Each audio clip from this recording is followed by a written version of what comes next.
ওটি ব্যবহার নাকি লোক ওই বাড়ি যাচ্ছে, ওই দোকানে যান, সামনে যা ল্যাব আছে, আপনি আসামি ধরছেন একদিনে, আর আমার কিন্তু মামলা আপনি খারিজ করে দিতে পারেন একদিনে। যে বরিশালের হচ্ছে 14, আবার যদি শুধু বরিশাল এখন দিচ্ছেন কেন? ঠিক আছে, এই যে হাজার কথা কারিকুলাম নিয়ে আমার প্রিপারেটরি এডিশনে, ওদিকে বলছি আমি প্রাইমারি ছাত্র আসছে না, প্রাইমারি চারটা যখন দরকার ছিল নতুনটাকে গ্রহণ করতে চাচ্ছি না, আমরা সেই ব্যাটেটারে আছি, যার ফলে আমরা ওই 12টাকে নিতে পারি। আমি হাই অথরিটিকে বললাম একটা সিম্পল সিটি করে দেন, বিকেলে আমরা তো রেগুলার খেলতাম, বিকেলে সে 5 মিনিটে পালাই খেলে যেভাবে খেলেছি তো বলেন তো, নিচে ওই স্কুলটাকে সে ব্যবহার করবে, রাজনৈতিক হাতিয়ার বানাবে। আমি বলেছি আমার শিশুদেরকে বিকালটা ফ্রি করে দেয়, আমার শিশুদের শরীরে যে মানসিক যে ইম্প্যাক্ট করবে, ও কি বাচ্চা স্কুলে আসবে? সত্য কথা বললে সেখানে আমার ট্রেনিং এ টাকা যাবে না, ওটা আল বাজাই। আগে আমার ধ্যান ধারণা, আমাকে প্রেশার দেবে ঠিকাদার, আমাকে প্রেশার দেবে পলিটিক্যাল লোকজন।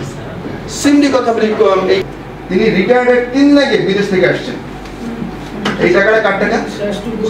সব সেক্টর, এইটি শুধু প্রাইমারি বলবো না, হাই স্কুল বলবো না, সব সেক্টরে এদের।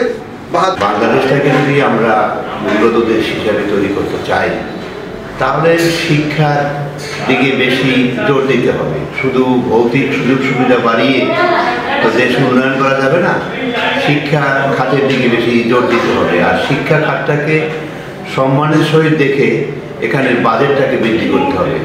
আমার মনে হয় যে শিক্ষাটাকে যদি আমরা সমৃদ্ধ করতে চাই, ভালো শিক্ষা ব্যবস্থা তৈরি করতে চাই, তাহলে শিক্ষা খাতের বাজেটটাকে এখন যে অবস্থায় আছে তার চেয়ে অন্তত 2-3 গুণ বাজেট বৃদ্ধি করা দরকার। বাজেট বৃদ্ধি করাটাই আমাদের জন্য মূল চ্যালেঞ্জ।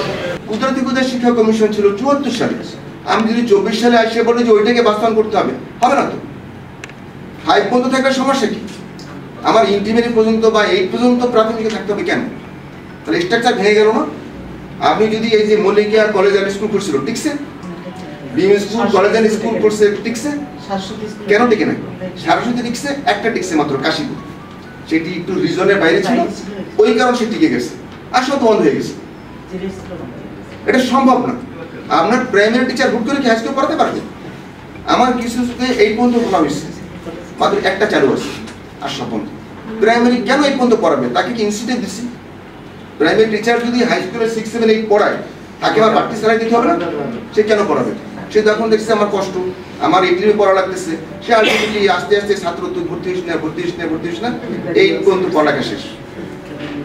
ঠিক আছে, এই যে পলিসিগুলো হলো আমাদের এমন ত্রুটিপূর্ণ যে জায়গাগুলো থেকে আমরা বের হয়ে আসতে পারি না। বলতেছি যে মনোবিজ্ঞানী হওয়ার জন্য একজন টিচার খুবই দরকার, কারণ আমার এখন মনে হচ্ছে বাংলাদেশে থেকে কি আমি মনোবিজ্ঞানী হতে পারবো? টিচার তো নেই, তো এই টিচার খুবই দরকার। তারপর হচ্ছে স্কুলে বিভিন্ন টিচার্সরা তুই তেহারি করে শিক্ষার্থীদের জন্য, শিক্ষার্থীদের সাথে। কিছুক্ষণ আগে একজন স্যার বলছিল যে টিচার্সদের কাছ থেকে শিক্ষার্থীরা সবকিছু শেখে বা টিচার্সদেরকে কপি করে। তো আমার কথা হইলো, যদি টিচার্সরা তুই বলে আমাদেরকে, তখন আমরা কি শিখবো? হয়তো আমি বড় হয়েছি, এখন ক্লাস 10 এ পড়ি, বাট যারা ছোট, যারা ক্লাস 2, 3 এরা পড়ে, তাদের সাথে যখন তুই বলবে, যখন খাতাটা ধরে এরকমভাবে মেলামার, আমার সাথেই হয়েছে এটা। যখন একদম ছোট ছিলাম ক্লাস 3 তে, তখন আমার অঙ্ক খাতা দেখার পর অঙ্ক খাতা ধরে মেলা মারছিল। তো সেটা আমার একান্তভাবে খারাপ লাগায় আমি টিচার্সদের সাথে কথা বলছি, হেডমাস্টারের সাথে কথা বলছি, কিন্তু এটা সবাই পারবে না, কারণ সবাই কথা বলার মতো না। তো এখন আমি বলবো যে টিচার্সদের সাথে, মানে টিচার্সদের এটা বোঝা উচিত যে শিক্ষার্থীরা ছোট, কারণ টিচার্সদেরকে তারা কপি করবে, তাদের এইভাবে কথা বলাটা খুব খারাপ লাগে। 97% কিন্তু বেসরকারি মাধ্যমিক বিদ্যালয়ে কিন্তু আমরা শিক্ষাদান করে থাকি, অথচ আমরা কিন্তু বিভিন্ন বৈষম্যের জর্জরিত।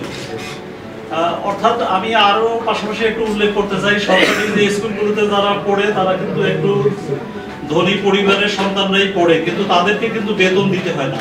কিন্তু আমাদের বেসরকারি মাধ্যমিক বিদ্যালয়ে কিন্তু গরিব ছেলেমেয়েরাই পড়ে আর কি, সেখানে কিন্তু তাদেরকে বেশ ভালো বেতন দিতে হয়, যেটা আমাদের স্কুলের শিক্ষকরা এটা হিসাবে পায় আর কি, যেহেতু সরকার সব বহন করে না, এই কারণে আর কি।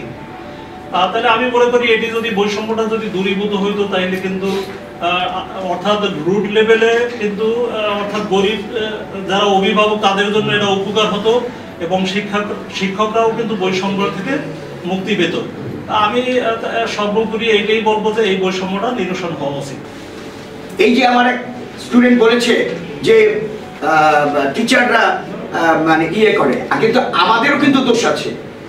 আমি বড় হয়ে গেছি, এখনো আমরা কিন্তু পায়ে হাত দিয়ে সালাম করি, কিন্তু এখন স্টুডেন্টরা ম্যাডামরা আসছে, সে সামনের চেয়ারে বসে।